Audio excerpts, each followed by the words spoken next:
2022 देव उत्थान एकादशी उस दिन थी और तभी से यहाँ अयोध्या में जिस जगह पर हम खड़े हुए हैं, यहाँ वेदों के पारंगत ब्राह्मणों की तरफ से यज्ञ अनुष्ठान किया जा रहा है और ये उस दिन तक चलना है जब तक भगवान अपनी जगह पर प्रतिष्ठित नहीं हो जाते, उनकी प्राण प्रतिष्ठा नहीं हो जाती। और ये जो कर रहे हैं ये कुलकर्णी जी कर रहे हैं, जो कि सदगुरु ग्रुप से जुड़े हुए हैं। यशवंत कुलकर्णी जी, बहुत स्वागत है आपका टाइम्स नाउ नवभारत पर। तो क्योंकि एक बड़ी तपस्या आप भी करते चले आ रहे हैं और ये तिथि तो 22 तारीख वाली आपको अभी कुछ महीने पहले पता चली होगी, तो फिर आपने अपनी डेडलाइन को एडजस्ट कैसे किया?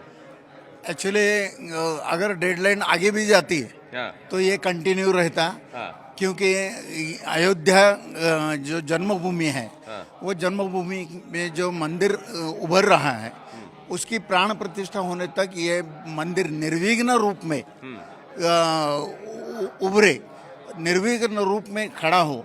इसके लिए ये महाराष्ट्र के हर जिले से पंडित आते हैं, 5 पंडित आते हैं, उसमें 2 वैदिक रहते हैं, 3 याज्ञिक रहते हैं और वो निरंतर अनुष्ठान यहाँ कर रहे हैं। राम जन्मभूमि की शांति हो और वहाँ मंदिर कौन सा भी उसे विघ्न न आए, इसके लिए महाराष्ट्र के पंडित आके ये कर रहे हैं। तो यहाँ पर मैं देख रहा हूँ, यहाँ भगवान की स्थापना आपने की हुई है और मुझे लग रहा है यहाँ पर भी श्री राम पंचायतन है। राम पंचायतन ही है यहाँ पर भी, वही जो प्रतिष्ठित होने वाली है। वहाँ जहाँ रामलला विराजेंगे, रामलला जहाँ विराजेंगे उसके बाजू में ये राम पंचायतन भी रहेगा जी। तो यहाँ राम पंचायतन की स्थापना आपने की और उसके साथ में जो वेद के विशेषज्ञ ब्राह्मण है वो और जो अग्निहोत्र के विशेषज्ञ ब्राह्मण है वो आकर यहाँ पर अनुष्ठान कर रहे हैं।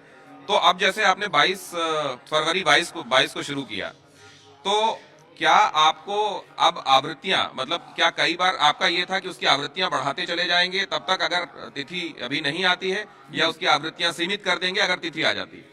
नहीं, आवृत्तियां देवोत्थानी एकादशी में जब जो चालू हुई वही कंटिन्यू है, उसमें आवृत्तियां बढ़ती नहीं है या कम भी होती नहीं है।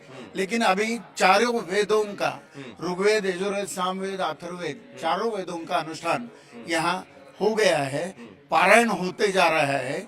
यहाँ गीता का पाठ हो रहा है, आदित्य हृदय हो रहा है और राम रक्षा की स्तोत्र हो रहे हैं और यहाँ बहुत सारे स्तोत्र जो हो रहे हैं उससे प्राण प्रतिष्ठा में ये दौरान भी होने वाले।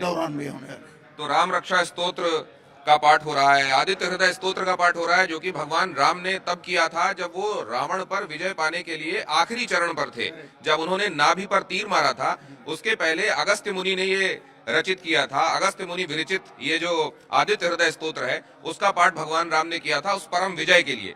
तो यहाँ उस आदित्य हृदय स्तोत्र का पाठ, यहाँ पर राम रक्षा स्तोत्र का पाठ और साथ में चल रहा है वेदों का अनुष्ठान, जिसमें चारों वेदों के ज्ञाता यहाँ पहुंच रहे हैं। कि आपको कब ये प्रेरणा हुई कि ऐसा आपको करना चाहिए?